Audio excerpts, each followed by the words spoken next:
नमस्कार। नववर्ष की आप सभी को हार्दिक बधाई एवं शुभकामनाएं। हिमाचल बुलेटिन में आपका स्वागत है। पेश है आज के समाचार। नववर्ष के अवसर पर आज मुख्यमंत्री श्री जयराम ठाकुर को विभिन्न राज्यों के मुख्यमंत्रियों, केंद्रीय मंत्रियों, पूर्व मुख्यमंत्रियों, पार्टी के वरिष्ठ नेताओं, विभिन्न राज्यों के मंत्रियों, प्रदेश मंत्रिमंडल के सहयोगियों, विधानसभा सदस्यों, विभिन्न निगमों और बोर्डों के अध्यक्षों एवं उपाध्यक्षों, नगर निगम शिमला की महापौर, उप महापौर व निगम के पार्षदों, वरिष्ठ प्रशासनिक अधिकारियों, विभागाध्यक्षों और अन्य वरिष्ठ अधिकारियों ने शुभकामनाएं दी। मुख्यमंत्री के आधिकारिक निवास ओक ओवर तथा उनके कार्यालय में प्रातःकाल से ही राज्य के विभिन्न क्षेत्रों से बड़ी संख्या में लोग शुभकामना देने पहुंचे। प्रधानमंत्री श्री नरेंद्र मोदी ने आज नई दिल्ली से वर्चुअल माध्यम से प्रधानमंत्री किसान सम्मान निधि योजना के अंतर्गत देश के 10 करोड़ 9 लाख किसान परिवारों को 10वीं किश्त के रूप में 20,946 करोड़ रुपए के वित्तीय लाभ जारी किए। कार्यक्रम के दौरान प्रधानमंत्री ने 351 किसान उत्पादक संगठनों को 14 करोड़ 4 लाख रुपए की इक्विटी ग्रांट भी जारी की, जिससे 1,24,000 किसान लाभान्वित होंगे। मुख्यमंत्री श्री जयराम ठाकुर ने इस कार्यक्रम में शिमला से वर्चुअल माध्यम से भाग लिया। इसके उपरांत पत्रकारों से बातचीत में मुख्यमंत्री श्री जयराम ठाकुर ने कहा कि प्रधानमंत्री श्री नरेंद्र मोदी द्वारा 24 फरवरी 2019 को प्रधानमंत्री किसान सम्मान योजना प्रारंभ की गई थी, जिसके अंतर्गत लघु एवं सीमांत किसानों को 2-2 हजार रुपए की 3 समान किश्तों में 6,000 रुपए प्रतिवर्ष वित्तीय सहायता प्रदान की जाती है। मुख्यमंत्री ने कहा कि प्रदेश के राज्य सकल घरेलू उत्पाद में कृषि क्षेत्र का कुल योगदान 13.62% है। उन्होंने कहा कि राज्य में लगभग 88% लघु एवं सीमांत किसान हैं। श्री जयराम ठाकुर ने कहा कि हिमाचल प्रदेश में 107 किसान उत्पादक संगठन हैं, जिनके 15,000 सदस्य हैं। यह किसान उत्पादक संगठन राज्य में विभिन्न कृषि एवं सहायक गतिविधियों में कार्यरत हैं। मुझे इस बात की प्रसन्नता है कि प्रधानमंत्री जी ने एक बहुत फोकस्ड जो अपनी वर्किंग का एक पोर्शन जो है, जो ये देश भर के किसानों के लिए समर्पित किया है। और मुझे इस बात की प्रसन्नता है कि जो किसान सम्मान निधि की अगर बात है, तो आज 10वीं किश्त जो है प्रधानमंत्री जी ने, जो देश का सबसे बड़ा वर्ग है किसान, उनके लिए जो है वो जारी की। 10 करोड़ 9 लाख किसानों को आज 20,946 करोड़ रुपए की प्रधानमंत्री किसान सम्मान निधि की किस्त जारी की।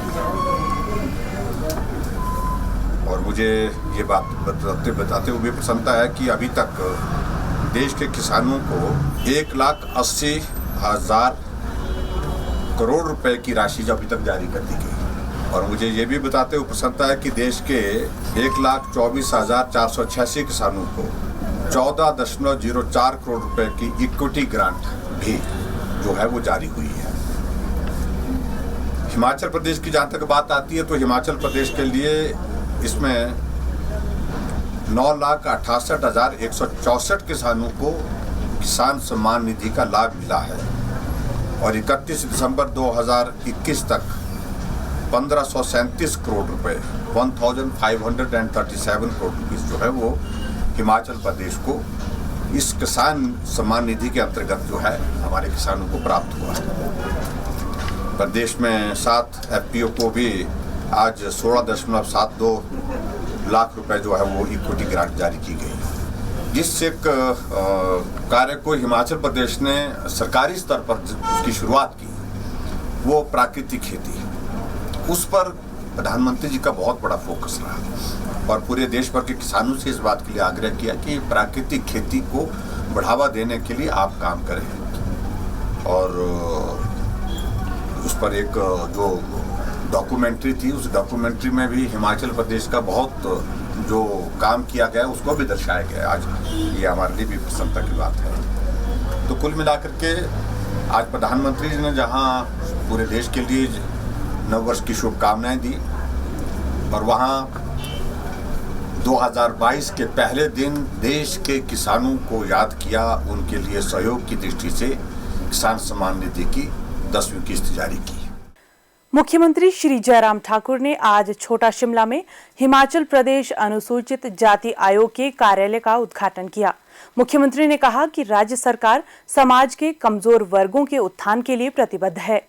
राज्य में पहली बार अनुसूचित जाति के हितों की रक्षा के लिए अनुसूचित जाति राज्य आयोग का गठन किया गया है। मुख्यमंत्री ने कहा, सबसे पहले तो मैं आप सबको आज नई साल शुरू हुई है और नई साल की बहुत बहुत शुभकामनाएं। ये नया साल आप सबके लिए शुभ हो, आपके परिवार के लिए, समस्त समाज के लिए, ऐसी मैं कामना करता हूँ।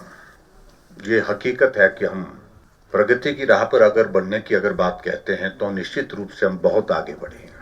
बहुत बड़ा परिवर्तन डेवलपमेंट के माध्यम से हुआ है, बहुत बड़ा परिवर्तन टेक्नोलॉजी के माध्यम से हुआ है, लेकिन उसके बावजूद भी जहां हम आज पहुंचे हैं वहां पहुंच करके अगर एक चीज को हम देखें कि हमारा समाज उस दृष्टि से हर वर्ग की प्रोग्रेस को देखते हुए वहां पहुंचा है कि नहीं पहुंचा है। और आज अगर हम देखते हैं कि भारत स्वतंत्र होने के पश्चात अगर संविधान की दृष्टि से सबसे बड़ा कंट्रीब्यूशन इस व्यक्ति का रहा डॉक्टर भीमराव अंबेडकर जी का, हर एक चीज का समावेश उसमें किया गया है, हर चीज का उसमें शामिल किया गया है।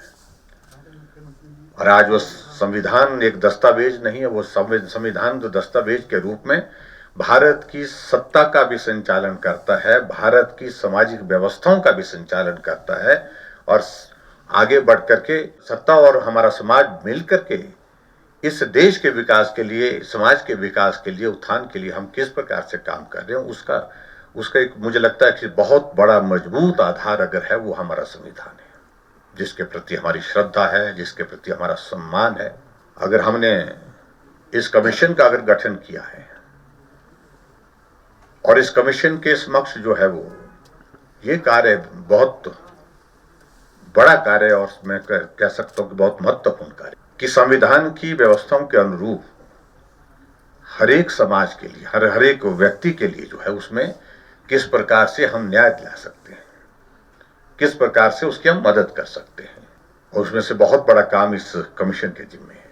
मैं उम्मीद करता हूं कि आने वाले समय में ये कमीशन जो है ऐसे लोगों की जहां जो जरूरतमंद है उनको न्याय दिलाने में, उनको मदद करने में एक बहुत महत्वपूर्ण भूमिका निभाएगा, ऐसा मुझे पूरा विश्वास है। श्री जयराम ठाकुर ने आश्वासन दिया कि आयोग के सुचारू कामकाज के लिए सरकार कर्मचारी और पर्याप्त बजट उपलब्ध करवाएगी। आयोग के सदस्यों का भी शीघ्र ही मनोनयन कर लिया जाएगा ताकि आयोग सुचारू रूप से कार्य कर सके। मुख्यमंत्री श्री जयराम ठाकुर ने जम्मू कश्मीर के कटरा में माता वैष्णो देवी भवन में आज प्रातः भगदड़ की घटना पर दुख व्यक्त किया है, जिसमें 12 तीर्थयात्रियों की मृत्यु जबकि 1 दर्जन से अधिक घायल हो गए। मुख्यमंत्री ने शोक संतप्त परिवारों के प्रति संवेदना व्यक्त करते हुए ईश्वर से दिवंगत आत्मा की शांति और प्रभावित परिवारों को इस अपूर्णीय क्षति को सहन करने की शक्ति प्रदान करने की प्रार्थना की है। उन्होंने घायलों के शीघ्र स्वस्थ होने की भी कामना की। हिमाचल बुलेटिन देखने के लिए सब्सक्राइब करें YouTube channel IPR Himachal, follow करें ट्विटर @DPRHP, लाइक करें Facebook page information and public relations department Himachal Pradesh, visit करें वेबसाइट www.himachalpr.gov.in। इस अंक में इतना ही, कल फिर होगी मुलाकात। दीजिए इजाजत, नमस्कार।